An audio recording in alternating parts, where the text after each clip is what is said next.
O Senhor esteja com todos. Ele está no meio de nós. Proclamação do Evangelho de Jesus Cristo, segundo Lucas.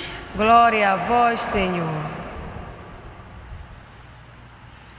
Aconteceu que Jesus estava rezando num lugar retirado e os discípulos estavam com ele.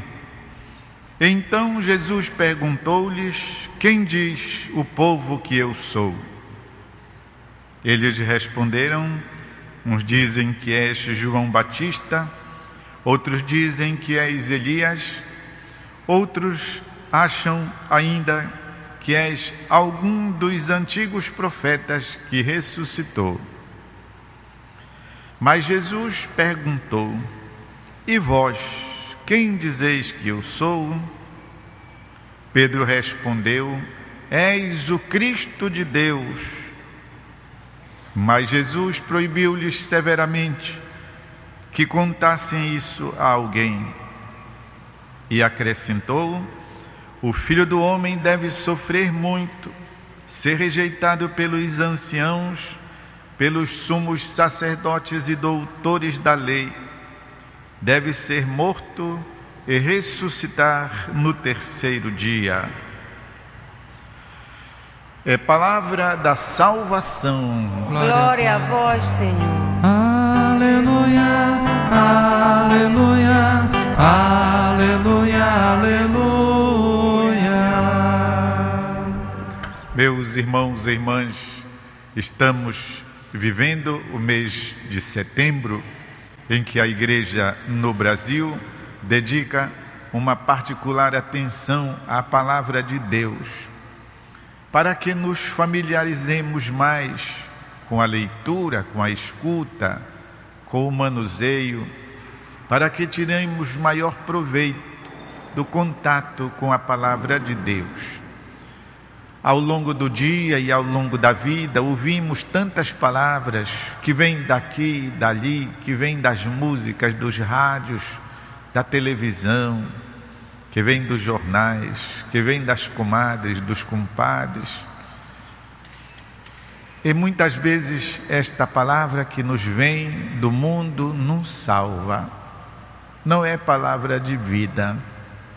Se fizéssemos mesmo assim um enxugamento, veríamos que quase 90% destas palavras não servem para nada. Ao contrário, deveríamos quase que combater, dosar, equilibrar o efeito negativo dessas palavras com a palavra de Deus, a palavra que salva. Por isso, a promoção, por isso a exaltação, por isso a divulgação da palavra. E sabem por quê? Isso no mês de setembro, porque comemoramos o padroeiro da Sagrada Escritura, o padroeiro dos estudiosos da Bíblia, que é São Jerônimo, como o faremos no próximo dia 30, terça-feira, comemoração de São Jerônimo. Ele dedicou toda a sua vida, desde a juventude, a traduzir a Bíblia, do hebraico e do grego principalmente, para a língua das pessoas, para a língua do povo, para a língua vulgar, assim chamado latim, porque era a língua que as populações falavam aqui no Ocidente. Por isso, São Jerônimo abandonou tudo e não sabia outra coisa que não fosse aquele trabalho, de dia e de noite, de dia a luz do sol, à noite a luz de cera, porque ainda não tinha luz elétrica. E ele dedicou a vida inteira na penitência, no jejum, na renúncia, a traduzir a palavra. Porque, dizia ele, se as pessoas ignoram a Bíblia, ignoram o Cristo. Porque o Cristo é o tesouro escondido no campo que é a Bíblia. Por isso eu fadigo, por isso eu renuncio, por isso eu trabalho dia e noite, dizia o jovem São Jerônimo. E a contribuição dele foi tão maravilhosa que ainda hoje os estudiosos ficam abismados Como é que àquela altura, sem dicionários, sem os vocabulários próprios, sem várias traduções, porque não existiam, a dele foi a primeira, sem internet, como é que ele conseguiu realizar um trabalho daquele? E sem a escrita, porque a escrita é do século XVI, pensem só. Por isso, grandioso São Jerônimo, patrono da Sagrada Escritura.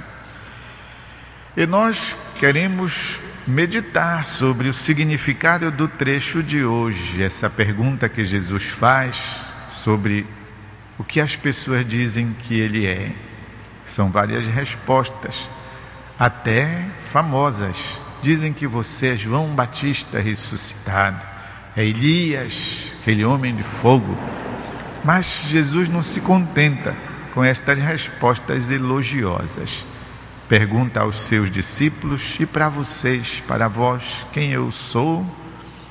Pedro, que é a boca da comunidade, Pedro é a boca da igreja, responde: és o Cristo de Deus. E quase para recompensar esta resposta acertada que Pedro deu sob a inspiração do Espírito de Deus, Jesus lhe oferece aos discípulos, oferece à igreja, oferece a nós hoje uma revelação. Qual é esta revelação? Quase Jesus diz: não tenham mais dúvidas, não sou nem Elias, nem João Batista ressuscitado. Sou o próprio Deus encarnado, feito gente no meio de vocês. Mas Jesus assinala a condição desse Deus. O Filho do Homem deve sofrer muito, ser rejeitado pelos anciãos, deve ser morto, mas ele vai ressuscitar ao terceiro dia. Aqui está o âmago da fé, o coração da fé, o núcleo central. E é por isso que este anúncio de Jesus se chama o querigma. Querigma significa o anúncio original, a gema, o sumo daquilo que é a revelação de Deus. Jesus Cristo, morto e ressuscitado, como aprendíamos no catecismo, para a nossa salvação. Portanto, uma entrega que Jesus faz aos seus discípulos. Muitas vezes nós, meus irmãos e irmãs, na vida, quase que, se dependesse de nós, renegaríamos esta realidade da vida de Jesus. Porque muitas vezes, quando as coisas apertam, quando o sofrimento bate à nossa porta, quando somos provados ou tentados, nós até muitas vezes queremos, olhem só, aperreados pela situação, às vezes queremos renunciar à nossa fé cristã. Às vezes queremos passar para outras crenças, lá onde prometem mundos e fundos, lá onde prometem uma coisa que em sã consciência nós sabemos, por exemplo, parar de sofrer. Isso não existe, só se a gente recebesse uma anestesia geral que durasse a vida inteira. Mas isso já é a morte. Jesus anuncia: o Filho do Homem deve sofrer muito, deve ser morto, mas ele vai ressuscitar. A bonita leitura tirada do livro do Eclesiastes, são pérolas preciosas, diz que o homem não tem tempo, ele nem sempre ele consegue saber como é o início e qual será o fim de uma ação de Deus. Ou seja, nós nem sempre vemos com todas as clarezas o significado de um acontecimento em nossa vida. E vocês pensam que somente nós não sabemos tudo a respeito das coisas que acontecem? Não, meus irmãos e irmãs. Nossa Senhora, concebida sem pecado, Nossa Senhora, Mãe de Deus, a Virgem Maria, cheia de graça, também na experiência terrena dela, não entendia tudo o que acontecia. E sobretudo o evangelista São Lucas anota isso. E Maria conservava todas estas coisas no seu coração. É uma maneira de dizer que ela não tinha uma bola de cristal lá diante dela, de modo que então ela podia saber todas as coisas. Não. São João Paulo II fala que a Virgem Maria fez a peregrinação da fé. Ou seja, ela fez um transporte, ela fez uma caminhada. E a caminhada a gente faz através de passos, através de movimentos.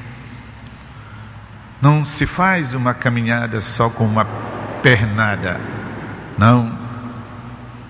Muitas vezes demora e muitas vezes é preciso fazer esta caminhada com sacrifício, mas sempre num ritmo de fé, de fervor, que precisa ser renovado.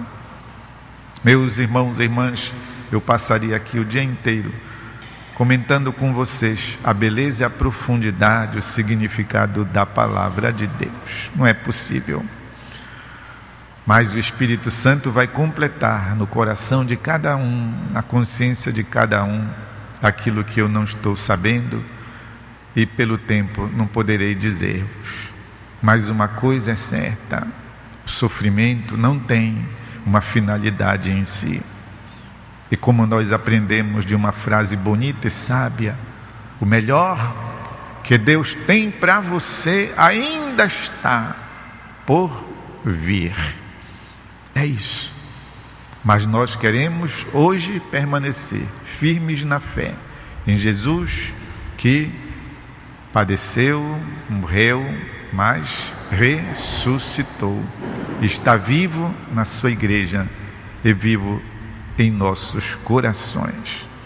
Vamos fazer um instante de silêncio para que alguma coisa desta palavra de Deus tão bela e tão profunda possa ficar em nós.